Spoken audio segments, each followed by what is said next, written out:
This is the Tzaddi Spirit Gathering. The date is May the 17th, 2022. I'm Bishop Raine Webber, who's leading this, and we're very grateful to have Reverend Dr. Diane Wien with us as well, who's holding space for us. And welcome to everyone. I have present here Diane, Thomas, Teresa, Carrie, and Venus. Is there anyone else on the line who's joined us since I took down these notes? Hi, yes, my name is Bridget. Hi, Bridget. Welcome. Nice to have you here as well. And where are you from, Bridget? Fresno, California. Got it. All right. Well, we have a strong California contingency here today as well. Okay. So I like to set the space for our time together by doing calling in, and I'm going to do it fairly briefly so that we don't use up a lot of our available time with this process, but I invite you all to feel yourself just creating the sacred space of our time together. And as we do that, as we create the sacred space of our time together, know that we're doing that collectively, even if I'm the one who's actually saying the words. And then we'll take a moment just to introduce ourselves to each other once that's done. So take a moment to just take a deep breath. I'm going to invite those of you who are not driving to close your eyes. If you are, in fact, driving, please keep your eyes open. But feel yourself also being brought into the sacred space as well. Several deep breaths, centering, bringing your attention into this gift that you're giving yourself for the next hour of contemplation and reflection and community.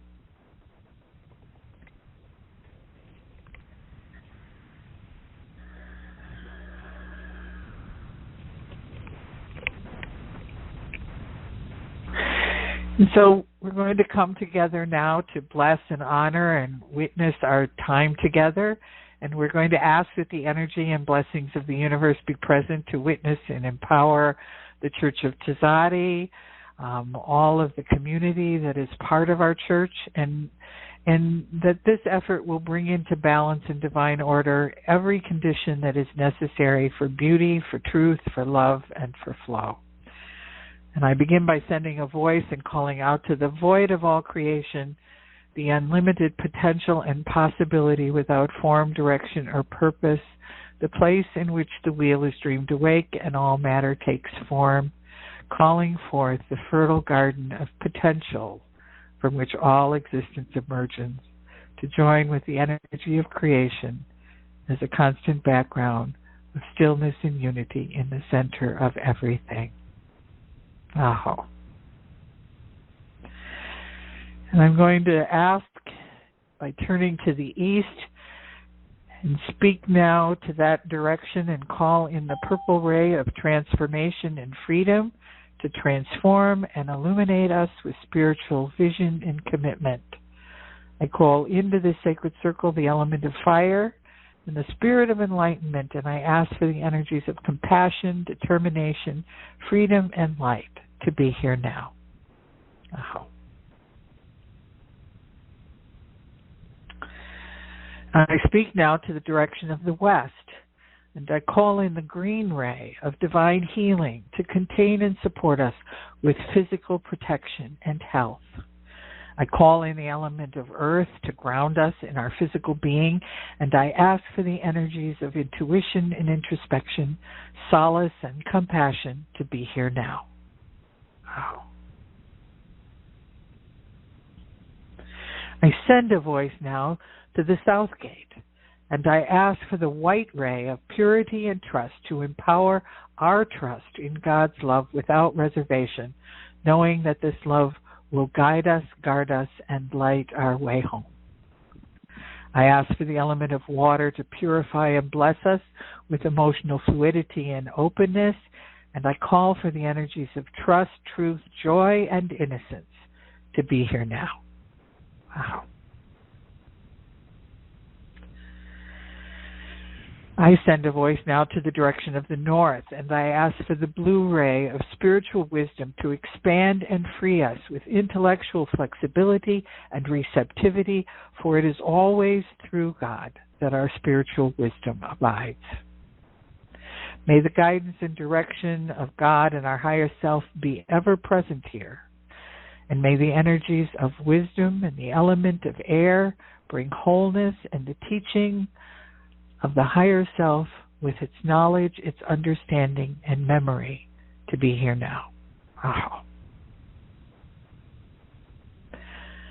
I speak now to the world of substance and to the life on this planet, and I call into this circle the pink ray of divine love so that it might empower beauty and reveal the teaching of this lifetime. I specifically ask for the sacred dream that dances within the hearts of these people and the dream of this church to be fully awake and present in this sacred circle.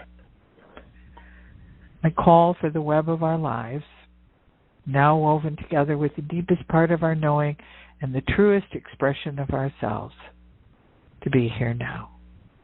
Aho.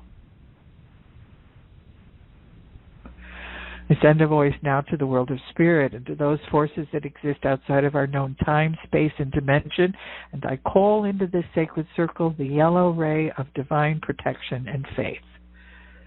Truly, the light of God surrounds us, gives us faith in all things. I ask for the blessings and guidance of the grandfathers and the grandmothers. I call upon the angelic realm to bring their unconditional love and compassion. And I ask for God's divine protection to ever surround us and give us faith in all things. May all spirit guides and keepers step into this circle in celebration of this sacred work, that we may hold and receive the gifts that you hold for us. I call for the power and the light of the Creator to be here now.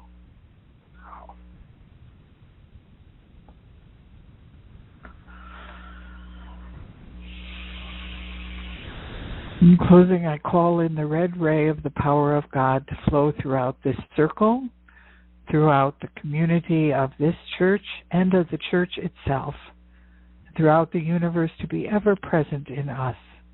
May the power of God be present in and available to all that are in need. May it give strength and courage to our leaders, so we shall remain forever free and to provide strength and courage and conviction of purpose for each of us to follow our highest path. Know that we stand in the center of the circle that we've created here together.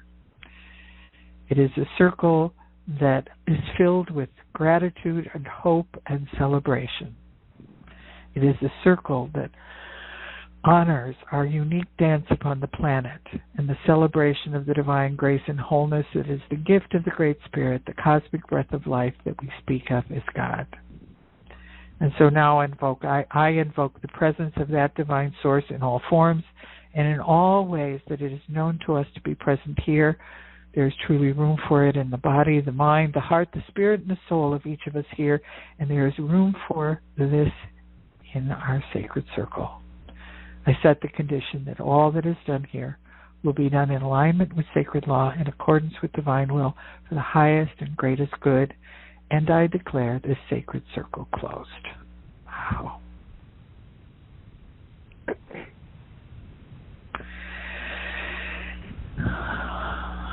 Okay, we'll take a moment now if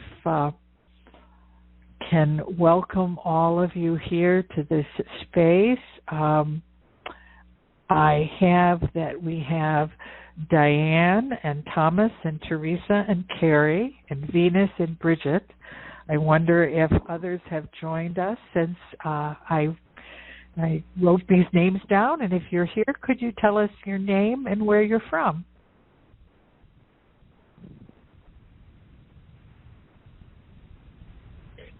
Veronica, New York City. Welcome, Veronica. Nice to have you with us. Good to hear you, Raine. Okay. Anybody else? Got you all here? Calling from New York City. Oh, hi, Catherine. Welcome. Good to have you here as well. See, the Thank California you. people are being balanced out now by our New Yorkers. Both coasts are in attendance. Okay. Well, as you may have gathered from our invitation, I was drawn to talk about something called the great work of our life, and I kind of tapped into that by reading an article about a book by Stephen Cope called The Great Work of Your Life, and that article kind of made me begin to investigate that, and I want to begin this because I am going to be talking about, the energetic structures and a lot of things that I will probably speak about it as if it's the truth. And I always like to preface that this is my truth. It is something that I have come to that for me works in a description of kind of spiritual work and path. But like, my beloved teacher, Joy Messick, always said to me, everything I say to you is a lie. What's true is we do our best as humans to try to understand how these things operate and to come up with systems that help us understand them. But ultimately, I think the reality of it is so much more difficult and complicated than we could ever as human beings encompass, and it also is just the language that we're using right now to help us understand the process of being human. So please know that there are countless ways to describe the things that I'm going to talk about here. Many paths, many traditions, all of them have great validity and truth in them. So I am not presenting this as the answer, but it is my answer. It is what I have come to at this point to help me understand something as complex as how do we discover and understand the great work of our life. And what is that to begin with? So I want to talk about the idea of what I mean by a great work of your life, and perhaps the word that most closely thinks about that is the phrase dharma, which roughly translated means one's sacred duty. And as I said in our invitation, this sacred purpose, this sacred duty is really hardwired into our human journey, and it represents what I think of as the sacred dream of our heart and our soul for authenticity, for fulfillment, and for joy. And people can be at lots of different stages of this journey. You could be at the beginning when you're just starting to try to understand, what is this sacred dream? What is my dharma? What is this thing that my soul is asking me to accomplish? Or whether you're in the process of really searching for and stalking that truth of your purpose and fulfilling it in your life, or feeling that you're being called into it, or perhaps you're kind of coasting at the other end of it as you look back and you feel a certain sense of having really found it and worked at it and been in relationship to it. All of these things can happen, and they can cycle too. You can feel that you've reached a particular level of connection to that sacred dream, and then it turns around and it kind of flips you upside down, and then you're in it again, and you're once again feel as if you're searching and moving toward it. And I suspect that for most of us, this is a process that that we don't fulfill it completely in one lifetime or another. I would guess that enlightenment is the moment where one actually feels that connection. But I want to talk about a little bit of what I think of as the energetic structures of this thing that we're calling our Dharma or our great work or our sacred dream. There's all kinds of phrases that we use for it. I believe that we come into this particular life's expression with a kind of soul template, an underlying code or instruction manual that really tells our various energetic bodies how to organize and express themselves in order to achieve this Dharma, in order to fulfill the promise of this sacred dream. And that template, that kind of energetic structure, really determines how our body's physical energy patterns exist, how our emotional and mental energy patterns are structured, and all the way up through our spiritual aspects of existence, which connect us into, if you will, the soul energy that is kind of driving that force. And this soul template not only anchors information as to what our energetic frequencies are intended for our being, but how we can nurture and increase the vibrational quality of those energetic frequencies, because we really are here for the purpose of maturation and evolution of those energetic frequencies. We're, roughly trying to just raise our vibration and to vibrate at a higher level, a higher dynamic, which allows us to access information and awareness of what our soul is ultimately working at on its own. So those alignments, if you will, with our soul purpose it's really important to know that this is not something that we owe to something outside of ourselves. So often when I work with people, they feel that God expects something from them, that they're fulfilling God's purpose in the world, and I think we may be aligning with God's purpose, but that we are in fact fulfilling the purpose of our own largest self, and that we're here for that, and that when we are born, we bring in these kind of sacred dream Dharma patterns that also include the ways in which we have had prior experiences and teachings that have kind of disrupted the purpose of what we're doing. And those experiences are kind of woven into the tapestry of that template. And often what we are looking to do when we heal, when we evolve, when we mature, when we grow, is to shift those patterns, is to find a way to break those open and to realign our soul pattern with that highest and greatest good energy that is part of the sacred intellect and divine flow of the universe.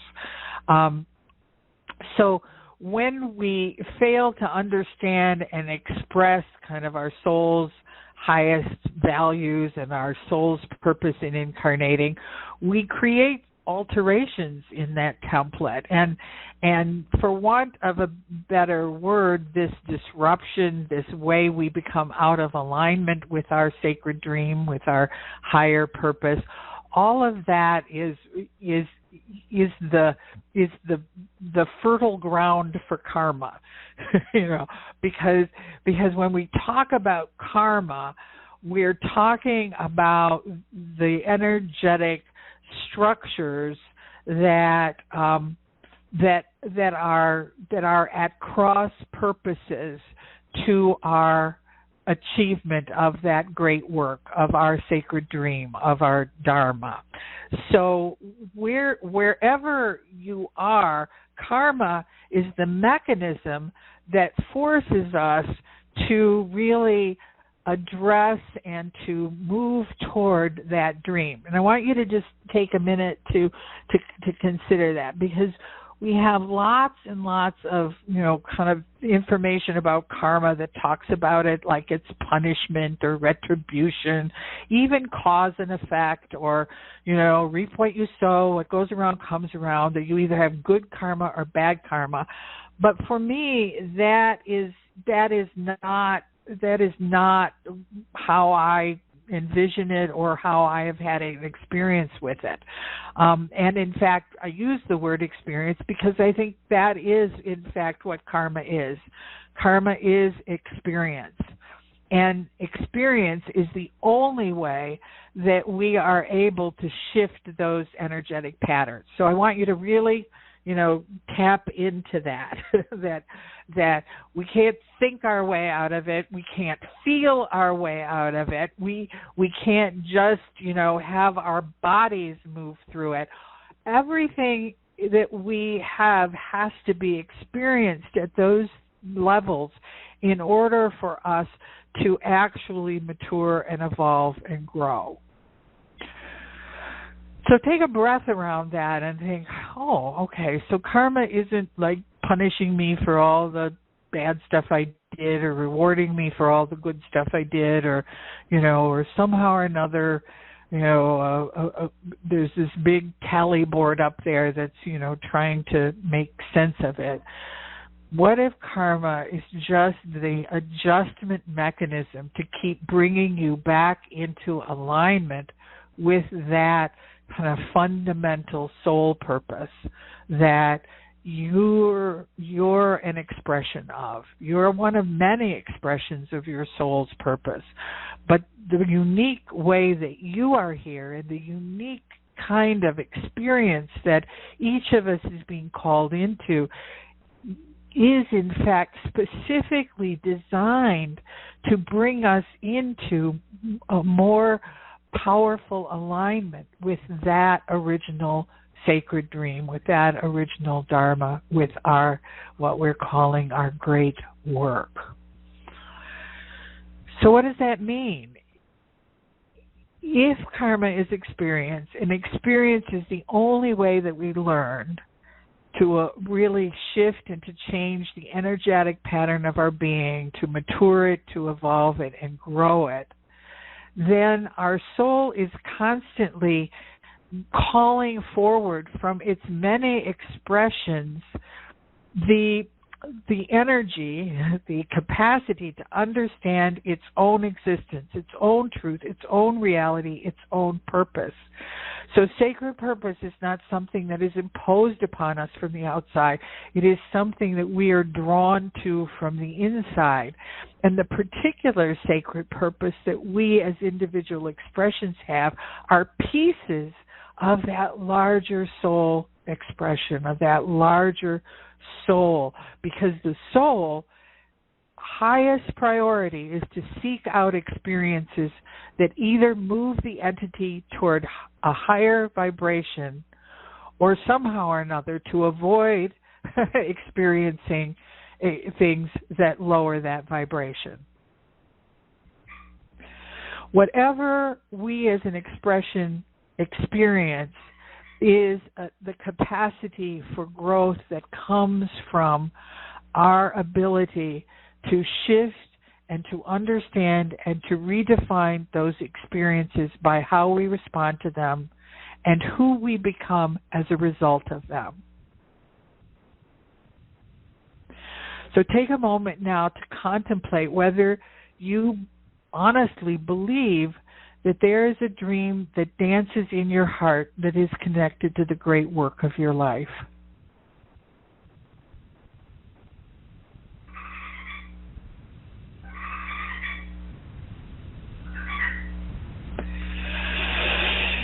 And if that is true, if you believe that there is a great work of your life, there is a sacred dream that lives within you, there is a dharma that is waiting to be released into the world, then imagine that everything that you experience is either moving you toward becoming the embodiment of that dream, or creating a kind of challenge that forces you to look up at the patterns and habits and energetic structures that are keeping you from moving forward and evolving and growing. It is really important to remember that this is not about what you do or what you accomplish or what you make happen in your life or how you have succeeded or how you have done what people expect you to do. This is about who you are becoming. And it can look very different from success or achievement or even comfort. And I'm going to say that again because so often, I've been leading Dream Quest works for the last 20-some years, and so often people come in the quest thinking that they're going to be told what it is they're supposed to do with their life.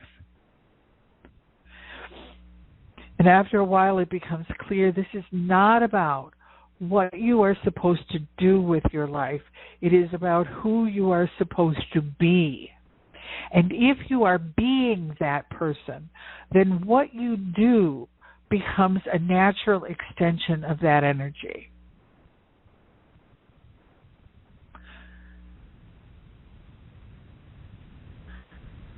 So how do we be that? How do we nurture and acknowledge and allow for this sacred dream that is in us? Well, there's a lot of things that get in the way. We let our doubt and our indecision and our fear become a driving factor rather than the catalyst that forces us to pay attention to the pattern. If we allow our doubt, if we allow our fear, if we allow our sense of insecurity around that to become the thing that drives us, then we become incapable of redesigning this energetic pattern, and we can't experience a new perspective on the process. So doubt, indecision, and fear are woven into the experience, but they cannot be the driving force.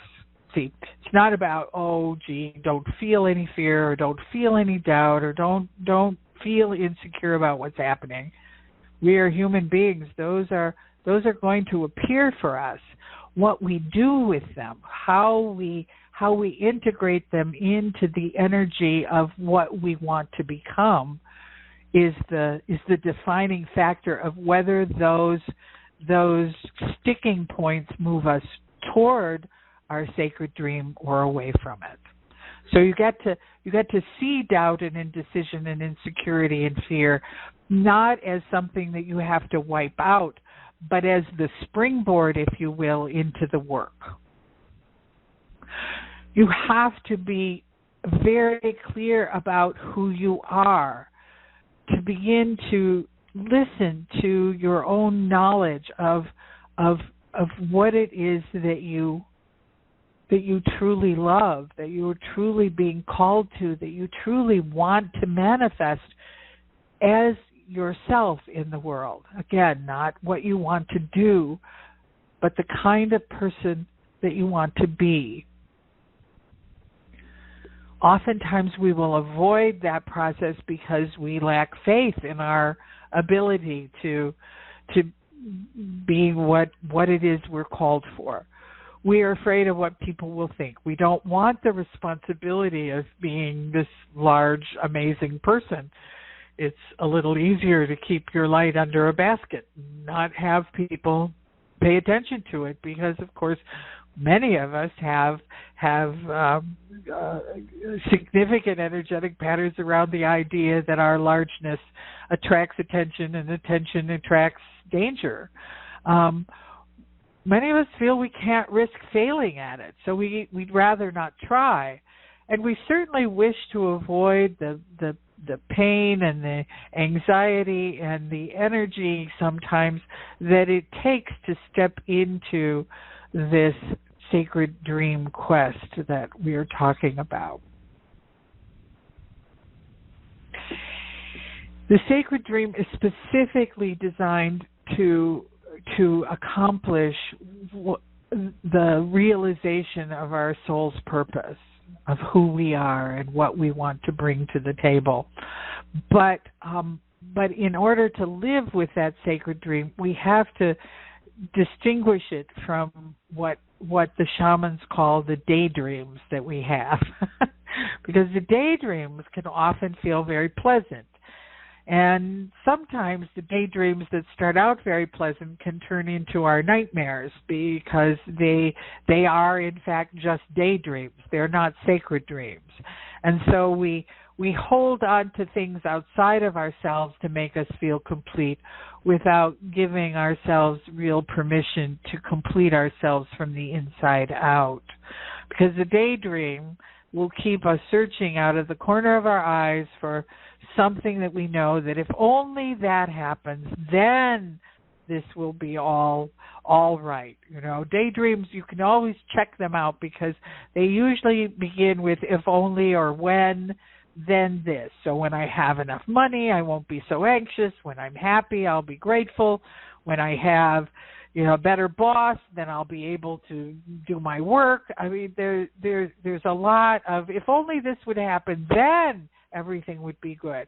That's the idea of a daydream. And daydreams can be very seductive because our world is filled with daydreams. So we want to distinguish our daydreams from the true dreams that live within us, that will not drain our life of meaning, but will give it to us, give our life the kind of meaning that we've been searching for.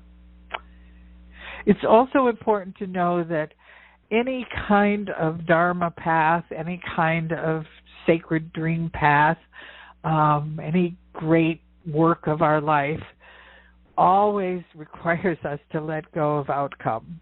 No, it seems counterintuitive, but attaching to outcome never ever results in anything but misery.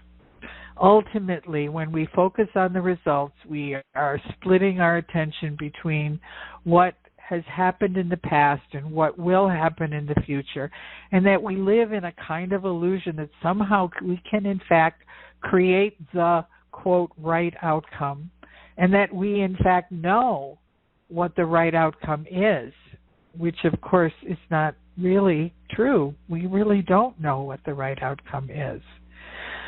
So we have to draw a difference between attachment to outcome and the power of visioning and dreaming and aspiring to a kind of being in the world that allows us, no matter what we do, to trust that the right outcome will come through it.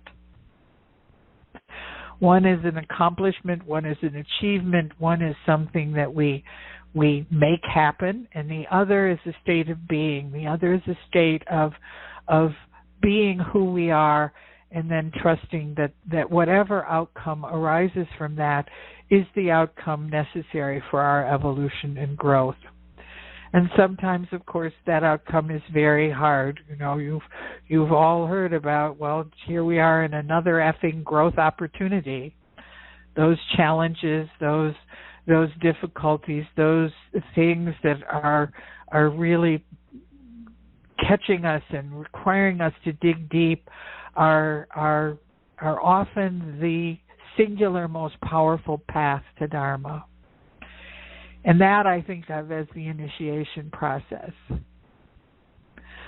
That in order for us to truly understand and bring forward the great work of our life, the sacred dream within us, that we move through a series of initiations, because we have to go after it. It doesn't just appear and, there it is, and we just get to fall into it.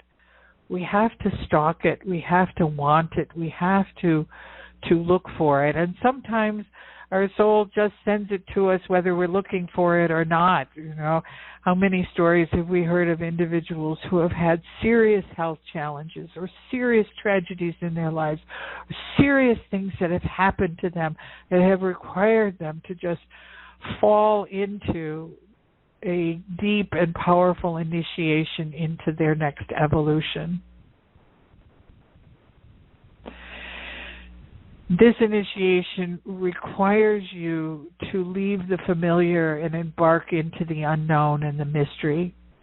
It demands that you hold on to your impeccability and your integrity, that you challenge yourself not to be seduced by the easy path, but to really let go of many of the things that you think have defined you, to face whatever you are afraid of in doing that, and to, in that process, really take yourself down to an active surrender into the mystery of being.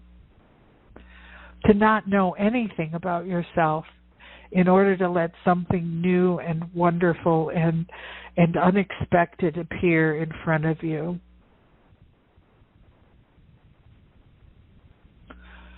When you receive that gift of that sacred dream, when you receive the awareness of the great work of your life that is bubbling up inside of you, this sense of self that is in alignment with your soul and with Great Spirit, the energy of the sacred intelligence of divine flow, you then get to assemble this new energetic pattern around that.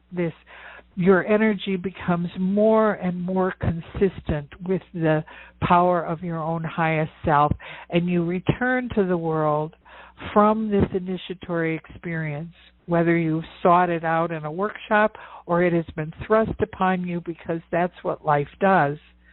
You bring that into your life now with more understanding and more lived knowledge and the capacity to then integrate it into the world that you live in.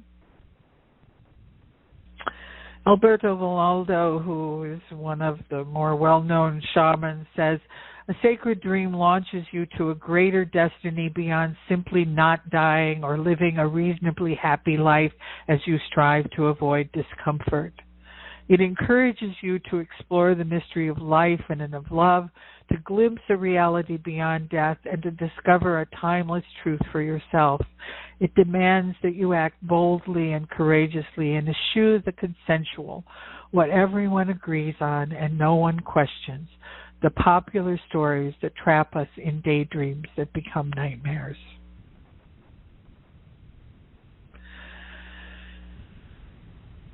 So when we seek or are thrust into our sacred dream, into the great work of our life, it becomes, in my mind, the litmus test for all of our experiences and actions. Now, I used to teach young women in their Changing Women work, and I would often ask them to tell me, who's the person that they believed themselves to be. Who was that? And nobody said lazy or a slackard or, someone who likes to party. They had powerful visions of themselves as human beings that they wanted to become.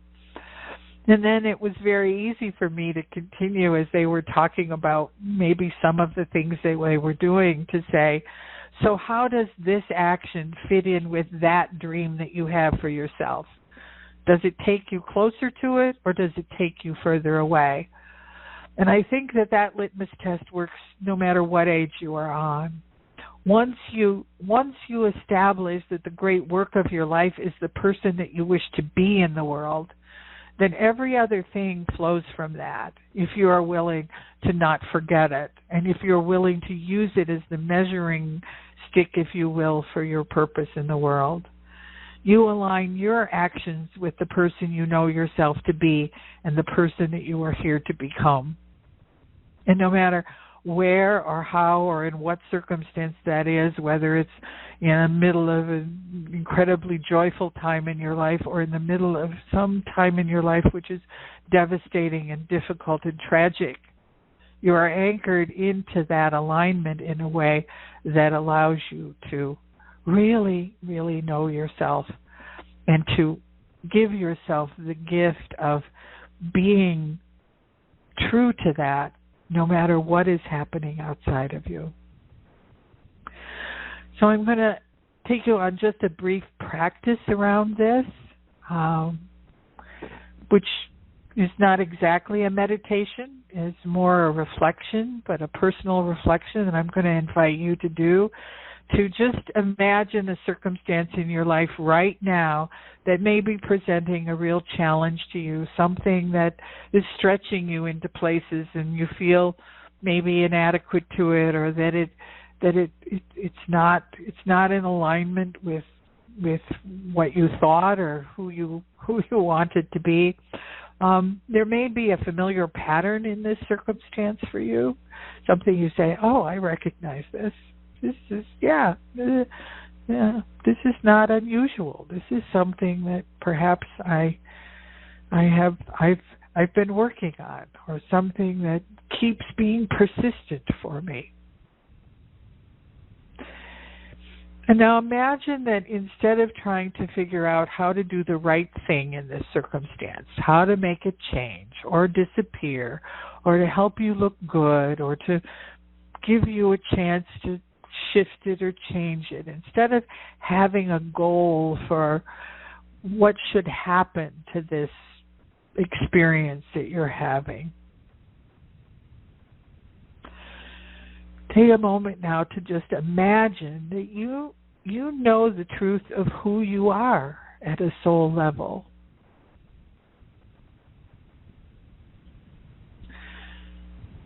Shift your perspective inward and upward. What is this expression and incarnation that my soul has asked me to become in this lifetime? What am I anchoring here? What is the energy that my soul is really inviting me to experience and become and to master in this lifetime? How have my patterns in this life and perhaps my karma from other experiences kept kind of pushing me into this place? And imagine that you can, in fact, feel the existence of that energy, that soul expression that is yearning to come out, yearning to reveal itself as the dream that dances in your heart of who you are in the world.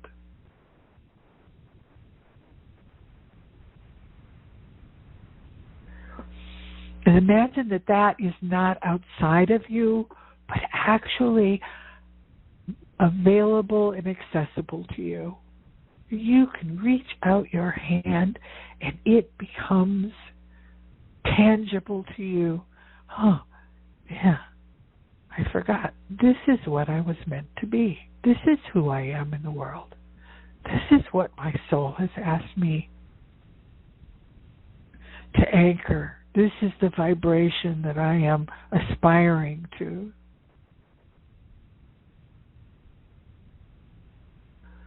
And breathe that in and feel that. And now place yourself back into that challenging, troubling situation that you've been struggling with, whatever it is. But now be that energy in that situation. There's nothing you have to do. There's nothing to say. Just let the vibration of that energy be present. Say to yourself, this is who I'm choosing to be in this circumstance. This is what I have come here to express, to learn, to manifest. I don't have to do anything here. Be that. How does it feel to be that? What in this particular circumstance happens? What is different now about this situation?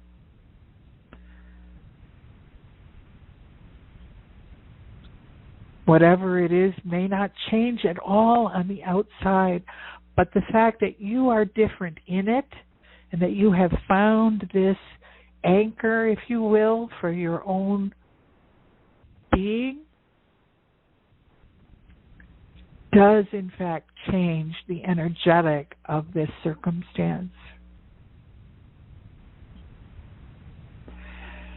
And now if there is an action for you to take, imagine yourself taking an action that is in alignment with the correct expression of this soul energy, of this Dharma, of this sacred dream of who you are. And imagine yourself doing that action from this place of authenticity and alignment. And then let go of what happens next. It's not important what happens next. And feel yourself releasing that and being fully present to the authentic, true expression of soul, of your great work of your life, of your sacred dream in the world in this moment.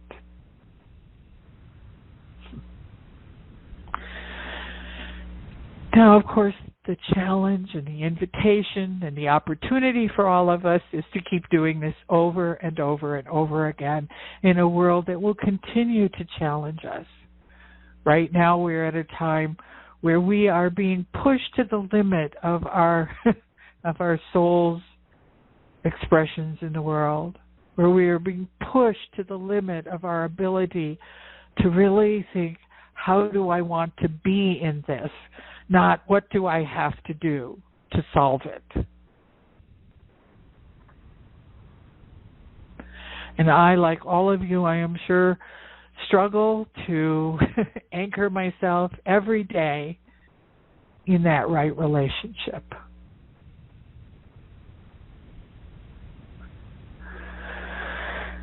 So take a big breath and kind of bring back with you now something. I'm gonna call out everybody's name, and if there's just a phrase or a word that this reflection has given to you or offered you, or some insight that you want to anchor by speaking it, don't have a lot of time for story, but just find something that you want to say and that you want to remember about this that will remind you later on when you're in the middle of these challenges. Oh, wait, I have a tool here. I have a different way of holding this. Okay, so I'm just going to go down my list. Diane, is there anything you would like to share? Peace, and I think that's complete. Thank you. Sure. Thomas. I think I have come to understand that my Dharma or guiding principle is to realize my inner divinity. And I am complete. Oh, Teresa. The phrase I have is, there's nothing wrong with my experience, with what I'm experiencing. There's nothing wrong with that, and I want to remember that. I'm complete. Carrie? Thank you, Raine. This has been just wonderful and perfect timing. I think my phrase that really will stick with me is being rather than achieving. Oh. Venus. Do we have you, Venus? Are you still driving okay? No, I'm not driving anymore. Oh, one piece. Thank you. Good. I would say activation would be fine. Thank you. Wonderful. Bridget. The word that comes to mind is wisdom. I think I have gained wisdom. And Veronica?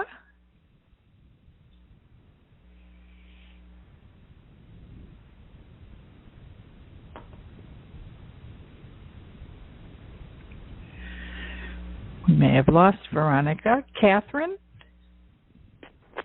My word is introspection. I am complete.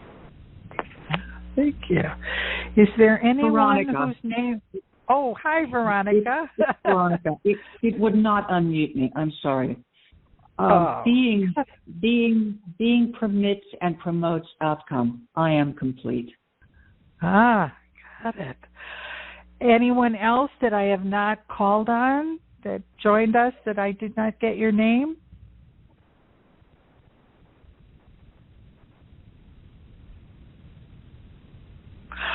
Okay. Well, I want to thank you all for taking your time to join me this evening and to be part of this. I absolutely am so excited. You know, the becoming bishop of the Church of Tzaddi is a great adventure of becoming, and I'm weaving it into my own sacred dream. So just how lovely to hear all of you out there, and I have a great hope for blessing and beauty on whatever walk you're going to take for this spring, and I look forward to connecting with each of you at another point. Diane, is there anything that we should say as we bring this to a close? I'll open the circle, but I want to check in with you before I go ahead and do that. Well, the next Spirit Gathering will be on Tuesday, June 21st at the same time, and there'll be a punch bowl invitation that goes out mid-June. And also there's usually a script, if you have it in front of you, about the founders, Dorothy and Amy. And if you don't, that's fine. If you close your circle, however you do, that's fine. Okay. Well, I missed the script, which is not surprising. Do you have the script? Perhaps you'd like to share that? Yes, I could get that, and it'll take me a minute. Okay. To do that. Yes. Could I well, say I think it's. Raine? Oh, sure. I just wanted to, maybe you could make an announcement as to if we feel called to donate to the church for your sharing of your wisdom, how we could do that, and also if we want to listen to the recording, how we can do that. Okay. That's part of the end of the. Okay, Diane has that covered. Thank you. You guys got my back. I'm grateful for that. Yeah. So these calls are hosted by Tzaddi, which is an interspiritual metaphysical organization founded in California in 1964. Tzaddi welcomes, nurtures, and supports people in celebrating and more directly experiencing their relationship with the loving presence of the divine. And the programs are open to people of any race, color, or national or ethnic origin. You can visit tzaddi.org to learn more, where there's a full calendar of events. In addition to the next Spirit Gathering that I mentioned, there are weekly and monthly presentations and so on. You may definitely donate to the Church of Tzaddi by going to tzaddi.org in the upper right corner on any page on the site, it says donations. You can also go to PayPal and go to donations@tzaddi.org. And so we will close now with thanks and a blessing. Thanks to Tzaddi founders Amy Keys and Dorothy Blackmere, and thanks to all of you who have been part of our community tonight. And thanks to the Divine who supports us always, even when we're not aware of it. So typically then there's a short blessing that's given, and if you'd like to do that, Raine, or ask for a participant, either way. Okay. Well, I'd be glad to do that. So, Sacred Ones,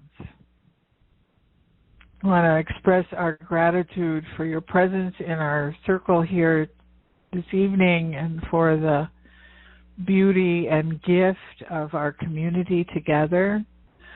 May everyone here, step from this circle with a new profound connection to the great work of their life, to the sacred dream that dances into their heart, to the power of their dharma that is released into the world and allowing them to become the truest expression of their soul's purpose. May that journey be one of deep and profound joy and one of enormous benefit, not just to ourselves, but to the communities we serve and to the planet that is in need of those higher vibrations now more than ever. And so, Sacred Ones, I say now in celebration of the people and in honor of the sacred laws that all things are birthed from the divine feminine, sparked and seeded by the sacred masculine, and that nothing shall be done to bring harm to the children, and the children of this planet shall flourish, that this sacred circle will be opened but never broken. Oh. Thank you all. Blessings on you, and feel free to connect with me if there's in any way that I can be of service to you as Bishop of the Church, and know that you will be in my heart and in my prayers as I move forward. Okay? Thank you so much. And Thank you. Thank you so much. I have a P.S. I didn't read that this call is archived as an MP3 also at tzaddi.org on the site, but you can go to a playback of the recording by calling 712-432-1085. The access code is the same that you dialed in with today, which is 990322#, and that would be pretty immediate. It takes a few days to get onto the site.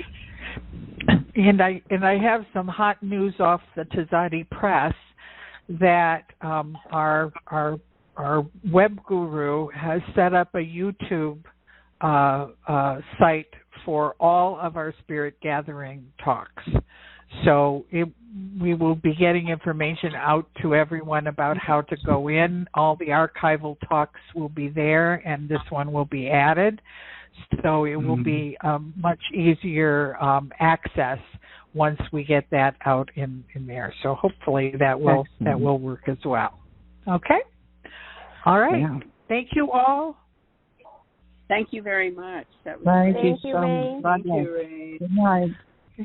You're welcome. Good night. Bye.